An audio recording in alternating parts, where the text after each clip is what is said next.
mga ito, sino-sino po ba? Tatanungin ko, sino-sino po yung mga individual na nadudoon sa Ebanghelyo? Ha? Sister Jessie, sino po yung ano po? Individual? Sino po?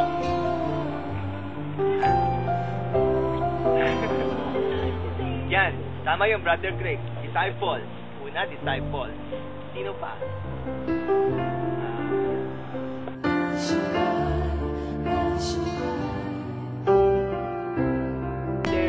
They have their own responses to Jesus. And not everyone responds to Jesus in 3 ways. Amen? Sige ba kayo? Amen. So, pag-uusapan natin ngayon is about the 3 responses to Jesus. Tatlong uri ng pagtugon sa ating Panginoon.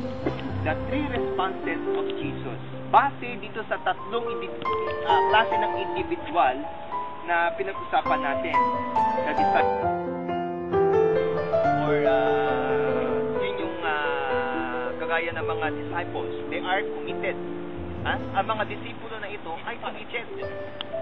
Ba't nasabi natin committed? Ito yung mga sila Peter, sila Andrew, sila James, sila John, yung mga mangingisda na kinumit ang kanilang sarili sa Panginoon. Amen? Kung nasaan ang Panginoon, ano doon yung mga disipulo sumusunod sa Panginoon. So that's why we call them the committed.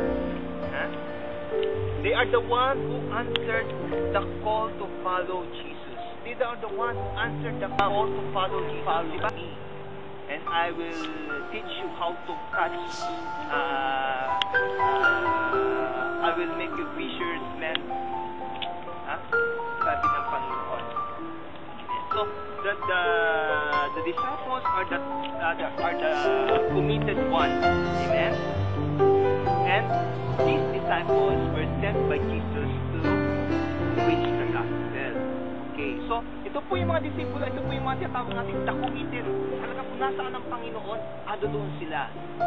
Sila pa ngayon naghanda dahil hindi lang sila committed, sila rin yung nag-prepare nung bangka na uubuan ng Panginoon para doon siya mangaral. Pag sumama ang Panginoon sa tao, tutulak siya na once. Now, sa panahon natin ngayon, who are the committed today? Sino ba yung mga committed ngayon? Amen?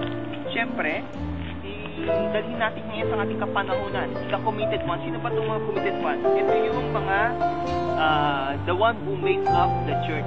The committed one. Ang simbahan. They are the committed one. Amen? Yung simbahan. Ang ating simbahan, Iglesia Apostolica Romana. Pati ang mga pare, ang mga religyoso, yung mga lilingkod sa simbahan, committed. Hindi sila nagsasawa at inilalay nila yung sarili nila sa Panginoon. Amen?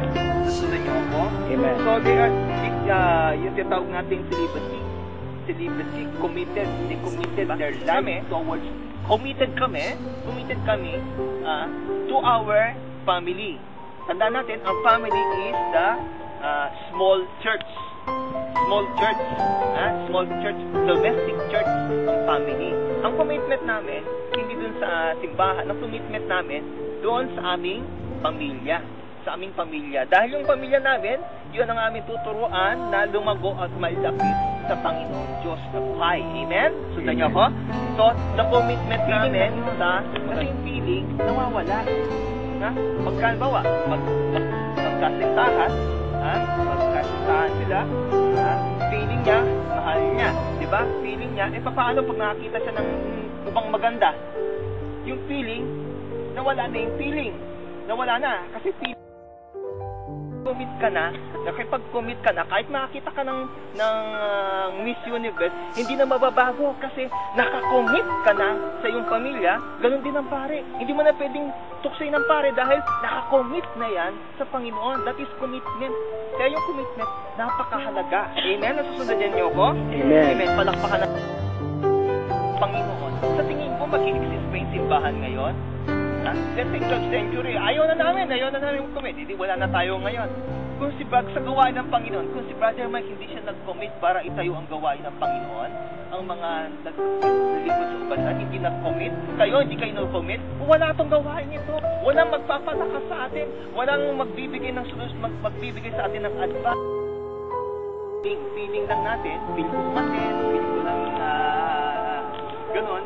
So, ang hinahanap ng Panginoon is just like the disciples who will commit their lives unto Jesus. Amen? Amen. Okay, palakpakan mo natin ng Diyos.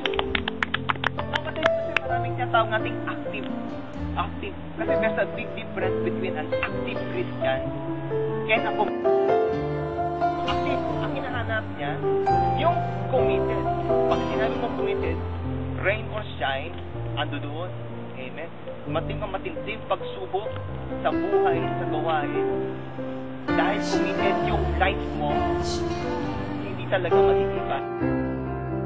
Diba? Pero kung committed tayo, kagaya ng mga disciples, dumating mga pagsubok sa buhay, hindi tayo committed sa Panginoon. Amen? Amen. Kaya ako, palakpakan natin ng Diyos.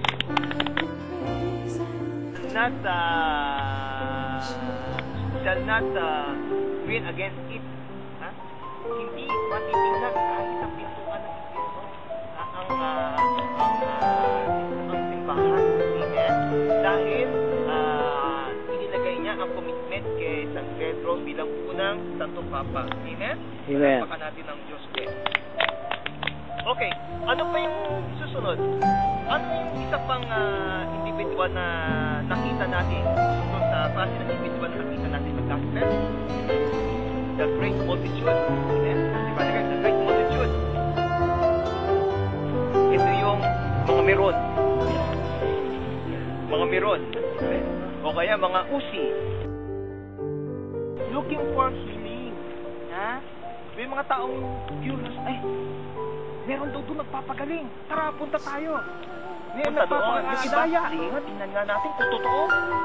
Totoo ba yun? Sige, punta tayo. Tingnan lang natin. Tingnan. Pero hindi tayo atin. Tingnan lang. Upo lang tayo doon. O, gano'n. Di ba?